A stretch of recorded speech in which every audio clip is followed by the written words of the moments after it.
இப்போ அடுத்து நம்ம பார்க்க போகிற டாபிக் வந்து பார்த்தோம்னா த்ரெட்டிங். ஸோ த்ரெட்டிங் என்ன பண்ணுன்றத பார்க்கறதுக்கு முன்னாடி ஃபர்ஸ்ட் ஆஃப் ஆல் த்ரெட் அப்படின்னா என்னன்னு சொல்லி அண்டர்ஸ்டாண்ட் பண்ணிப்போம்.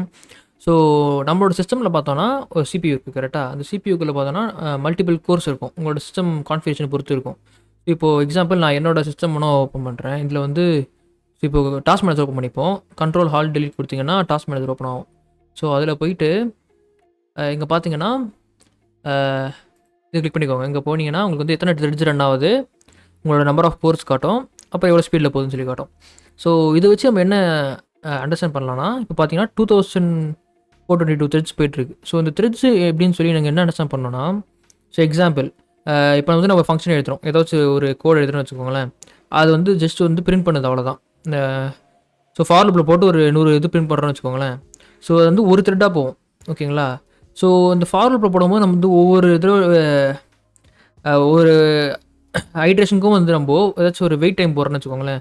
ஸோ எக்ஸாம்பிள் ஒரு 10 செகண்ட்ஸ் வெயிட் பண்ணுன்ற மாதிரி இருந்ததுன்னா, அது வந்து மொத்தமாகவே வந்து நம்ம சிஸ்டமில் 1 த்ரெட் தான் இருந்துச்சுன்னா என்ன நடக்கும்னா, இந்த ஹோல் ஃபங்க்ஷன் முடிகிற வரைக்கும் மற்ற ப்ராசஸ் எல்லாமே இப்படி ஹோல்ட் ஆகிருக்கும். இப்போ வந்து பார்த்தீங்கன்னா மொத்தம் 2400 த்ரெட்ஸ் வந்து போயிட்டுருக்கு. ஸோ இது எல்லாமே வந்து ஒரே டைமில் போயிட்டுருக்கு. ஸோ இப்போ வந்து ஒரே த்ரெட் தான் மொத்தமாகவே நம்ம கம்ப்யூட்டரில் இருக்குன்னா, நம்ம சிஸ்டம் வந்து ரொம்ப ஸ்லோவாக வந்துருக்கும். ஸோ இப்போ நம்மளோட கோடு படி நம்ம வந்து 100 ஐட்டம்ஸ் வந்து ஃபாலோப்பில் போடுறோம். ஒவ்வொருத்தருக்கும் வந்து 10 செகண்ட்ஸ் வெயிட் பண்ணுறோம். ஸோ இப்போ வந்து 100 × 10 செகண்ட்ஸ். ஸோ அவ்வளோ நேரம் அந்த ஒரு த்ரெட் வந்து வெயிட் பண்ணிகிட்டு இருக்கோம். ஸோ இந்த மாதிரி கோட் நம்ம போட்டிருந்தோம்னா நம்மளோட ஹோல் சிஸ்டமும் வந்து ஹேங்காக வெயிட் பண்ணும். இந்த ஒரு த்ரெட் வந்து ஃபினிஷ் ஆகிற வரைக்கும் மற்றதெல்லாம் வெயிட் பண்ணும். ஸோ இந்த பர்டிகுலர் ப்ராப்ளமை ஃபிக்ஸ் பண்ணுறது தான் வந்து நம்ம த்ரெட்டிங் யூஸ் பண்ணுவோம். ஸோ இப்போது எக்ஸாம்பிள் வச்சு த்ரெட்டிங் என்னென்னு பார்ப்போம். ஸோ என்ன பண்ணுவோம், ஃபஸ்ட்டு த்ரெட்டிங்கிற மாடியூல் இம்போர்ட் பண்ணிப்போம். த்ரெட்டிங் பண்ணிவிட்டு ஒரு ஃபங்க்ஷன் கிரியேட் பண்ணுவோம். ஒர்க்கர் ஃபங்க்ஷன்னு சொல்லி கிரியேட் பண்ணிப்போம்.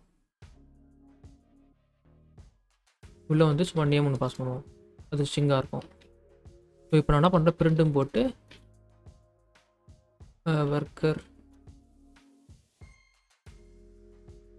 நேம் போட்டு ஸ்டார்டிங். அதுக்கப்புறம் இப்போ என்ன பண்ணுறேன், டைம் டாட் ஸ்லீப்னு சொல்லி கொடுக்குறேன். Import time கொடுத்துப்போம்.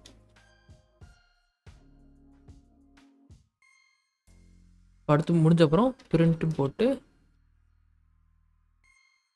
அதையே காப்பி பண்ணிவிட்டு டன் கொடுத்துருவோம்.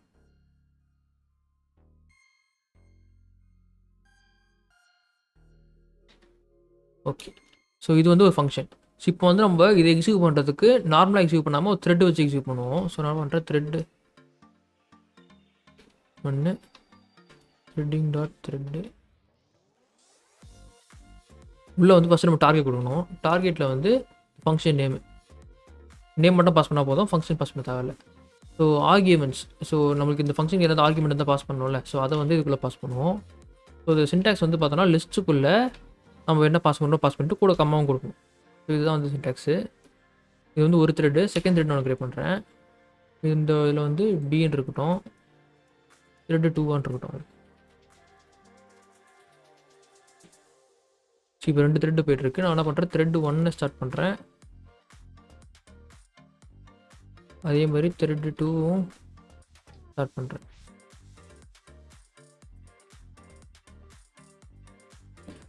அதுக்கப்புறம் ஜாயின்ன்ற ஃபங்க்ஷன் கொடுத்தோன்னா அது வந்து வெயிட் பண்ணணும்னு அர்த்தம். ஓகே, இப்போ நான் என்ன பண்ணுறோம், த்ரெட் 1 கொடுத்து ஜாயின் கொடுக்குறேன்.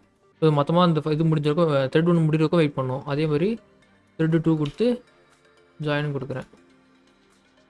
எல்லாமே முடிஞ்சப்போ கடைசியில் பிரிண்ட்டும் கொடுத்து ஆல் ஒர்க்கர்ஸ் ஆர் டன் அப்படின்னு சொல்லி பிரிண்ட் பண்ணுறேன். இது ஃபஸ்ட்டு எக்ஸாம்பிள் இந்த எக்ஸாம்பிளை ரன் பண்ணுவோம், அதுக்கப்புறம் எக்ஸ்பிளைன் பண்ணுவோம்.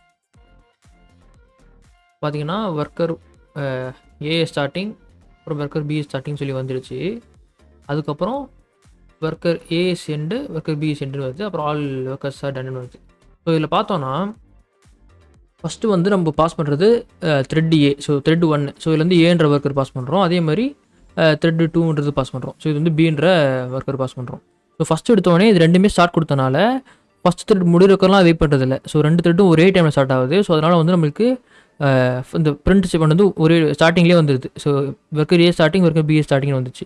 ஸோ நம்ம த்ரெட்டிங் யூஸ் பண்ணாமல் பண்ணியிருந்தோன்னா நம்மளுக்கு ஃபஸ்ட் ஒன்று முடிஞ்சிருக்கும், அதுக்கப்புறம் 2 செகண்ட் வெயிட் பண்ணிட்டு செகண்ட் இது ஸ்டார்ட் ஆகிருக்கும். ஸோ இதுதான் டிஃப்ரென்ஸ். ஸோ நம்ம கடைசியில் வந்து ஜாயின் பண்ணிவிட்டு த்ரெட் 1 முடிஞ்சிருக்கும் வெயிட் பண்ணுறோம், த்ரெட் 2 முடிக்கும் வெயிட் பண்ணுறோம், கடைசியில் வந்து இதை பிரிண்ட் பண்ணுறோம். இது வந்து சிம்பிளாக நீங்கள் ஞாபகம் வச்சுக்கணும் அப்படின்னா, நீங்கள் வந்து எப்போல்லாம் வந்து ஏதாச்சும் ஒரு ரீசனுக்காக வந்து ஒரு ஃபங்க்ஷனோ இல்லை ஏதோ ஒரு ப்ராசஸ் வந்து ஸ்டாப் ஆகுதோ, அப்போ வந்து ஆட்டோமேட்டிக்காக அது வந்து ஒரு புது த்ரெட்டை கிரியேட் பண்ணிக்கும். ஸோ இங்கே பார்த்தீங்கன்னா ஸ்லீப் பண்ணுறதுல வந்து 2 செகண்ட் வெயிட் பண்ண வேண்டியது இருக்குது. ஸோ அதனால் வந்து என்ன பண்ணுது, இருக்கிற த்ரெட் அப்படியே வச்சுட்டு புதுசாக ஒரு த்ரெட்டு கிரியேட் பண்ணிக்கும். ஸோ அந்த த்ரெட் வழியாக மற்ற ரெக்வஸ்ட்லாம் வந்து போக ஆரம்பிக்கும். ஸோ இதுதான் வந்து த்ரெட்டிங்கோட கான்செப்ட். ஸோ இப்போ இதே கோடை யூஸ் பண்ணிவிட்டு லைட்டாக மட்டும் மாடிஃபை பண்ணிவிட்டு நம்ம வந்து பேரலிசம் பற்றி லேர்ன் பண்ண போகிறோம். ஸோ மல்டி ப்ராசஸிங்னு ஒன்று இருக்குது. ஸோ த்ரெட்டிங்க்கும் மல்டி ப்ராசஸிங்க்கும் ஒரு மைன்யூட் வித்தியாசம் தான். த்ரெட்டிங் வந்து என்ன பண்ணோம், சேம் கோரை வந்து யூஸ் பண்ணிக்கும், சேம் கோர்லேயே மல்டிபிள் த்ரெட் யூஸ் பண்ணி பண்ணிக்கும். ஆனால் மல்டி ப்ராசஸிங்கிறது மல்டிபிள் கோர் யூஸ் பண்ணி ப்ராசஸ் பண்ணோம். ஸோ இப்போ நம்ம ஆல்ரெடி நம்ம டாஸ்க் மேனேஜரில் பார்த்தோன்னா நான் இங்கே பார்த்தோன்னா 4 கோர் இருக்குன்னு சொன்னேன் கரெக்டாக. ஸோ ஒரு CPU இருக்குது, சிபியூக்குள்ளே 4 கோர் இருக்குது. ஸோ CPU வந்து ஒரு பெரிய பாக்ஸை இமேஜின் பண்ணிக்கோங்க, உள்ள 4 சின்ன சின்ன பாக்ஸ் இருக்க மாதிரி கோர் வந்து இமேஜின் பண்ணிக்கோங்க. ஸோ இப்போ ஒரே கோர்க்குள்ளேயே வந்து ரெக்வஸ்ட் வந்து பேரலாக எக்ஸிக்யூட் ஆச்சுன்னா அப்போ வந்து த்ரெட்டிங்னு சொல்லுவோம். ஓகேவா. இதே வந்து மல்டிபிள் கோர் நடுக்குள்ளே த்ரெட் வந்து எக்ஸிக்யூட் ஆச்சு அப்படின்னா அது வந்து மல்டி ப்ராசஸிங்னு சொல்லுவோம். ஸோ இப்போ பார்த்தோன்னா நம்ம கோடில் ஒரு சின்ன சின்ன சேஞ்சஸ்னால இப்போ நம்ம த்ரெட்டிங் வந்து மல்டி ப்ராசஸ் தான் மாற்ற போகிறோம். ஸோ என்ன பண்ணுறேன், மல்டி ப்ராசஸிங்ன்ற மாடியூல் இம்ப்ரூவ் பண்ணிக்கிறேன். ஸோ த்ரெட்டிங் போல் மல்டி ப்ராசஸிங் போட்டுட்டு இதில் வந்து ப்ராசஸர் ஃபங்க்ஷன் கால் பண்ணால் முடிஞ்சுது. மற்றபடி எல்லாமே சேம் தான். நம்மளுக்கு இப்போ ரன் பண்ணி பார்த்தோன்னா நம்மளுக்கு எந்த சேஞ்சுமே தெரியாது, நோட்டீஸ் பண்ண முடியாது. பட் ஆனால் இன்டர்னலாக பார்த்தோன்னா இதெல்லாம் வார்னிங் தான். பட் ஆனால் நம்மளுக்கு இது நடந்திருக்குன்னு நினைக்கிறேன், ஏதோ இஷ்யூ இருக்குது, செக் பண்ணுவோம். ஓகே, இது வந்து நான் ஒரு வார்னிங் அப்படின்னு நினச்சேன், பட் ஆனால் இது வந்து ஒரு ஆக்சுவல் எரரு. ஸோ என்ன சொல்கிறாங்கன்னா மல்டி ப்ராசஸிங்கில் வந்து மெயின் மெத்தட் வந்து இம்ப்ளிமெண்ட் பண்ணணும்னு சொல்கிறாங்க. ஸோ இப்போ வந்து நம்ம டேரெக்டாக வந்து இந்த செட் ஆஃப் கோட் வந்து நம்ம போட்டிருக்கோம் கரெக்டாக. ஸோ இது வந்து என்ன நடக்கும்னா அதுக்கு வந்து ஒரு பர்டிகுலர் ஸ்கோப் கொடுக்கணும். ஸோ மல்டி ப்ராசஸ் பண்ண போது ஸ்டார்ட் ஜாயினாக நம்ம பண்ணுறோம், அது வந்து எங்கே ஆரம்பிச்சு எங்கே முடியுதுன்றது வந்து ஒரு பர்டிகுலர் ஸ்கோப்குள்ளே வந்து டிஃபைன் பண்ண மாட்டோம்தான் மல்டி ப்ராசஸ் வந்து ஸ்டார்ட் பண்ணுமா. ஸோ இப்போ எக்ஸாம்பிள் நம்ம வந்து main function already main method வந்து ஆல்ரெடி சொல்லாமல் இருக்கிறேன் இல்லைன்னு தெரியல, பட் ஆனால் இப்போ நம்ம பார்த்துவோம். ஸோ மெயினில் வந்து மெயின் மெத்தடுக்கு வந்து நம்ம என்ன பண்ணுறோம், நேம்னு சொல்லி ஒரு வேரியபிள் இருக்கும். ஸோ இந்த வேரியபிளில் வந்து ஆல்வேஸ் வந்து அதோட வேல்யூ வந்து அண்டர்ஸ்கோர் மெயின் தான்.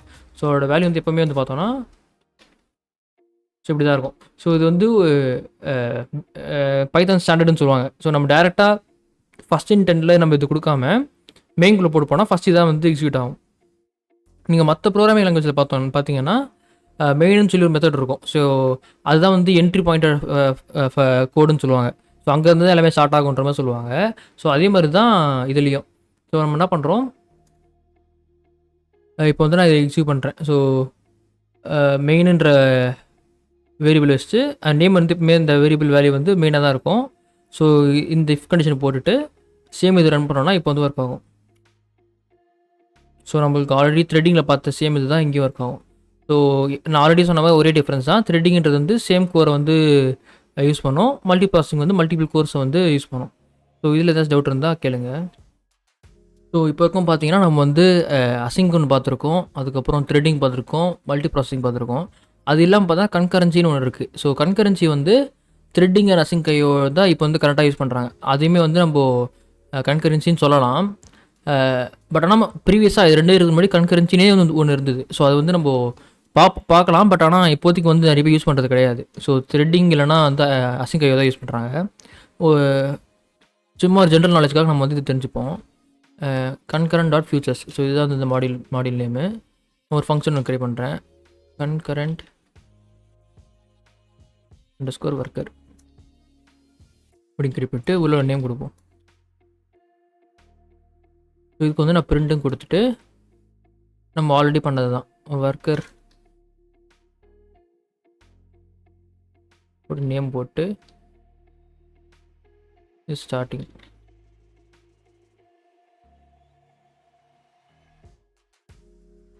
அதுக்கப்புறம் இது டன்னு போட்டுருவோம். இங்கே வந்து time.sleep 2 செகண்ட்ஸ் ஸ்லீப் பண்ண வச்சுருவோம். ஸோ இப்போ வந்து வித் ஸ்டேட்மெண்ட் யூஸ் பண்ணிப்போம். ஸோ வித் நம்ம ஆல்ரெடி எதுக்கு யூஸ் பண்ணுவோம்னு சொல்லி ஆல்ரெடி ஒரு செஷன் பண்ணியிருப்போம். ஸோ டவுட் இருந்தாங்க போய் பார்த்துக்கோங்க. So .futures .thread cool executor. So இதுக்குள்ளே வந்து மேக்ஸ் ஒர்க்கு கவுண்ட் எவ்வளோ கொடுக்கணும். ஸோ நான் வந்து ஒரு 2 கொடுத்துக்கிறேன். ஆஸ் ஒரு வேரியபிள் கொடுக்கணும், அது வந்து எக்ஸிக்யூட்டர் வச்சுக்கிறேன். future 1 equal to executor submit. இது வந்து கன்கரண்ட் ஒர்க்கர்ன்ற ஃபங்க்ஷன் நேமு கூட வந்து ஏன்னு பாஸ் பண்ணுவோம். ஸோ இதுதான் வந்து ஆர்கியூமெண்ட்ன்றனால இதே மாதிரி இன்னும் கொடுத்துட்டு இங்கே வந்து ஃபியூச்சர் 2ன்னு கொடுத்துட்டு இது வந்து பின்னு கொடுத்துப்போம். ஸோ இதெல்லாம் முடிஞ்ச அப்புறம் ஃபைனலாக பிரிண்ட்னு போட்டு ஆல் ஒர்க்கர்ஸ் ஆர்டன். ஸோ இப்போ இதை ரன் பண்ணி பார்ப்போம்.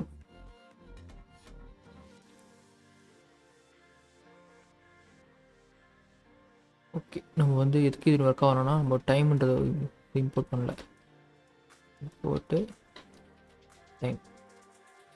ஸோ இப்போ இதை நம்ம எக்ஸிக்யூட் பண்ணுவோம். ஸோ பார்த்தீங்கன்னா இந்த 2 டாஸ்க்கும் முடியறதுக்கு வெயிட் பண்ணிட்டு ஃபைனலாக தான் இந்த ஆல் ஒர்க்கர்ஸ் டன் வந்திருக்கு. ஸோ இதுதான் வந்து ப்ரீவியஸாக வந்து அவங்க கன்கரன்சிக்காக யூஸ் பண்ணியிருந்தது. இதுக்கப்புறம் வந்து த்ரெட்டிங்கும் அசிங்கும் யூஸ் பண்ணுறதுனால இது வந்து இப்போ வந்து அவ்வளோ யூஸ் பண்ணுறது கிடையாது. ஆல்சோ அசிங்ன்றதை வந்து எப்போ நம்ம யூஸ் பண்ணுவோம்னா எப்போல்லாம் வந்து இன்புட் அண்ட் அவுட்புட் வந்து பேஸ் பண்ணி நம்மளோட ரெக்குவயர்மெண்ட் இருக்கும்.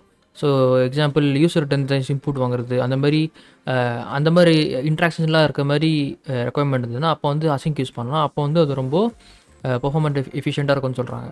ஆனால் அதுவே வந்து இதை தவிர்த்து இருக்க use cases like parallel execution அந்த மாதிரி யூஸ் கேஸ் எல்லாம் வந்து த்ரெட்டிங் வந்து யூஸ்ஃபுல்லாக இருக்கும்னு சொல்கிறாங்க.